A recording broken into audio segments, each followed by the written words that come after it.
We're going to talk about a couple more things that we did while we were in Buenos Aires. And one thing was going to Tigre. When we arrived, our Uber driver said, "Oh, you should go to Tigre." And the lady with our Airbnb said, "Definitely go to Tigre." So we went to Tigre.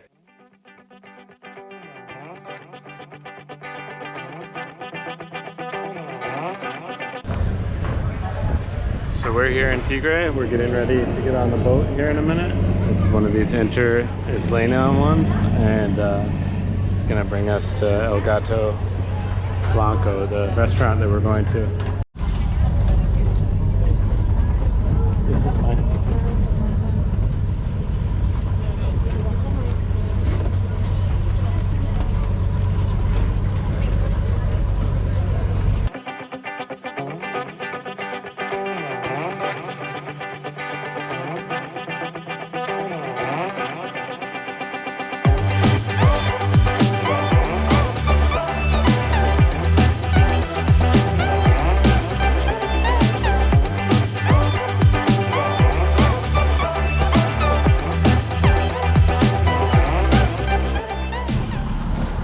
It's official. We're the last people left on the boat. Hopefully this Gato Blanco is worth it.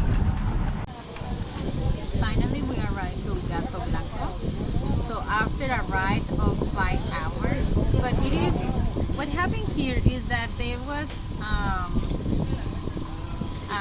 estaba en reparación la línea del metro y tuvimos que tomar otro camino y luego nos confundimos un poco al momento de llegar al restaurante porque no sabíamos cómo llegar y llegamos al restaurante y desde que salimos de nuestro Airbnb han pasado 5 horas. Esperemos que valga la pena. El restaurante se ve muy bien, el mesero muy buena onda se ha portado con nosotros y pedimos bife y chorizo de bife y vamos a ver qué tal está.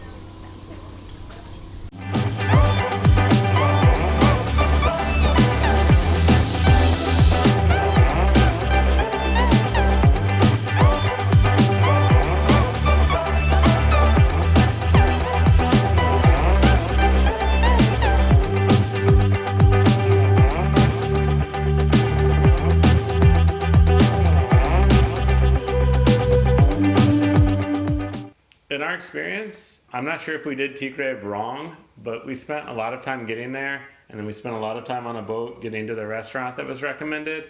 And by the time we got there, it seemed like the restaurant was kind of winding down for the day. So maybe it was that we got a later start. And pretty much we ate and then got back on the boat and then got back on the train and then went all the way back. Mm-hmm. It seemed like we spent a lot more time traveling to Tigre than we did enjoying Tigre.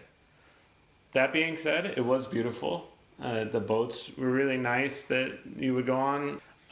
But I would say for how much we enjoyed Buenos Aires, if I did it again, I would probably skip Tigre. Sí, definitivamente no nos arrepentimos al 100% de haber ido porque es algo que siempre nos recomendaron. No sabemos si lo hicimos bien, pero lo que yo recuerdo es que yo me levanté súper temprano para ir a Tigre. Estábamos bien temprano porque, como dice Luke, tomamos metro, tomamos el tren y luego tomamos el bote para llegar al restaurante. Y recuerdo que cuando llegamos al restaurante, nosotros teníamos como 30 o 40 minutos para comer, que digo, es suficiente para comer, pero todo eso para solamente estar 40 minutos en una mesa y después éramos los últimos clientes porque ya el bote tenía que pasar por nosotros para irnos de regreso y continuar con el mismo tramo del tren, etcétera. Pero era el último o el penúltimo bote. Entonces es como que bueno, sé que hay otras opciones en los que tú llegas a Tigre, puedes rentar algo por ahí y puedes acampar, te puedes quedar varios días. Yo creo que eso sería padrísimo, que ustedes se fueran preparados, investigaran una forma de hacer canoas y acampar y todo eso. Yo creo que ahí sería quedarse a Tigre unos 2 días, yo creo. Pero bueno, yo creo que lo hicimos mal. Yo no volvería a ir a menos que fuera en este plan que yo les menciono, pero fue como que go, go, go y luego llegas y no lo disfruté. I think if we did Tigre again, maybe it'd be worth looking for an Airbnb experience, because I think maybe with a guide, I think that there were probably more enjoyable things that we didn't really do. And I think that The restaurant we went to, it was fine, but it was like the very last stop on the ferry. So we spent so much time getting there. And I think that there are probably a lot of nice restaurants that you didn't have to go so far. El restaurante se llama El Gato Blanco. La comida estuvo buena. Yo pedí... Yours was nice, but mine was like undercooked. Do you remember that? Yeah, let me remember what I ordered. Bife de chorizo. Yeah, I ordered bife de chorizo.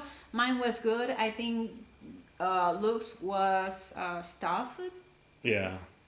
Yeah. But I think with mine, they were in a hurry because we were going to be on the last one back, so that it was undercooked. Y la onda es que este bife de chorizo y esos cortes los tienes que cocer de cierta forma, que es algo complicada. Realmente no recuerdo muy bien, pero toma tiempo para que no la riegues. Y creo que ellos no tenían el suficiente tiempo y no estuvo tan bien.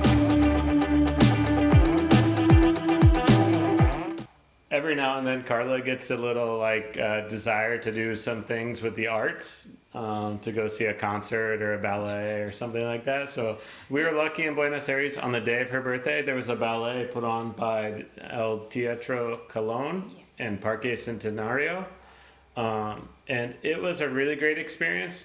But it was only for 3 days, I think, that they had this going on. But it adds to our list of great free things we did in Buenos Aires. What did they perform?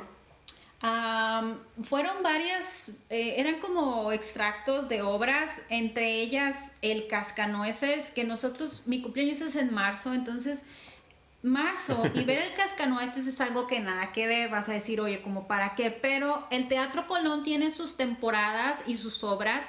Entonces es como que la gente, los argentinos están a la expectativa, ¿cuándo vamos a ir a ver el Teatro Colón, al ballet de Teatro Colón? Entonces, ir en marzo, en mi cumpleaños, a ver al cascanueces para mí fue como que, wow, o sea, es algo que no pasas por el simple hecho de ser marzo.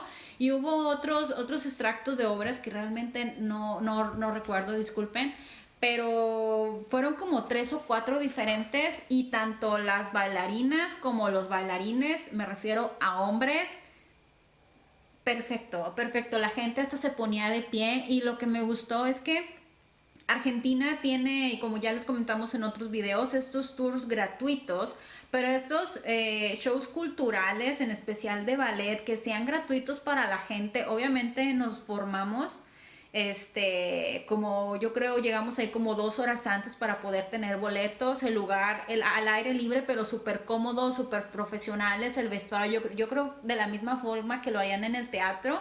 Y es bien padre que el gobierno de Argentina esté trayendo estos espectáculos a los argentinos. Nosotros como extranjeros ahí aprovechamos, pero estuvo excelente. Y hemos visto otros espectáculos alrededor del mundo y Argentina en el top de los mejores. Yeah. I would say that the show was amazing. At times, though, the crowd around us was different than what you would expect at a ballet. Yeah. So at anything where the tickets are free, I think it attracts a different group of people than if you're paying, $50 or $60 to go see a ballet. Yeah. So we did have a lot of children around us, and I think some of the parents were having a hard time keeping their children engaged with the ballet, unfortunately. So that was a little bit frustrating that it was noisy. But still, we enjoyed it very much, and that's no fault of the ballet or anything else. I think that's just a fact of life when you make it a ticket free, that you get all different people there. Todo perfecto y la verdad es un cumpleaños, no están ustedes para saberlo ni para contárselos, pero cumplí 30 años y esos 30 nunca los voy a olvidar en Argentina con el ballet. Y después fuimos a cenar, que estuvo perfecto. Y algo que voy a mencionar es que en el parque donde fuimos ya estaba oscureciendo y tienen otras actividades donde la gente está bailando y ahí te invitan a bailar rock and roll. Y luego fuimos ya caminando, ya a la salida había fuentes y un lago y estaba muy bonito. Yeah. And I really like the restaurant that we went to, and I can put the name of the restaurant in the description down here. But they did a really great job. So we ordered dessert, and I had let them know it was Karla's birthday. So I was like, maybe they'll come out and sing and stuff with the dessert. Well, the dessert that we bought was a sampler, and then they gave us another dessert, and they gave us 2 glasses of champagne, all in the house. So it was probably the biggest deal I've seen anybody make out of a birthday at a restaurant for free. Sí. Y ya para esto nosotros ya teníamos vino, más el champán y luego toda la comida que nos echamos y luego el pan de Argentina está bien rico, entonces comimos muchísimo, pero yo estaba muy contenta y los meseros está cantando feliz cumpleaños, pero padrísimo. El restaurante bien recomendado, creo que estaba un poquito pricey, pero cada centavo vale la pena. Definitely, we feel a little bit bad right now for the people of Argentina because of the economic situation going on there. But I wouldn't let it discourage you from going. In fact, as a foreigner, I mean, things are probably a better deal right now than they were before. And the people there are so friendly. The food is so good. The culture is so nice. Like, it's unfortunate they're in the situation that they're in, but don't let it stop you. Go to Buenos Aires. It's a beautiful city. Sí, y como mexicana, ¿verdad? Y parte siendo de este gran continente precioso que es América, yo veo que muchos europeos viajan dentro de Europa porque es muy fácil viajar a Europa, pero yo creo que si ustedes se toman la molestia de viajar a Argentina, Argentina yo lo veo como México en el sentido de que es un país que es tan diverso que puedes pasártelo recorriendo y ir a ese país 3, 4 veces y no te vas a aburrir porque siempre vas a ver cosas diferentes, igual que México. Entonces yo creo por eso Argentina ganó mi corazón. Y sí, no voy a parar de decir de que visiten Argentina y realmente no se van a arrepentir y es de mis favoritos. Okay, I think that's all we have to say about Argentina. Again, thanks for watching our videos. If you enjoyed this one, hit the subscribe button. Make sure to activate the notification bell. Check back on Saturdays. Most of the time we post a new video. I would say all the time, but we got a little busy for a while and we missed 2 Saturdays. Yeah. But we're pretty consistent. Yeah, most of the time. All right. Follow us in our travels and don't forget about us. We continue traveling. This is not over yet. Adios. Adiós.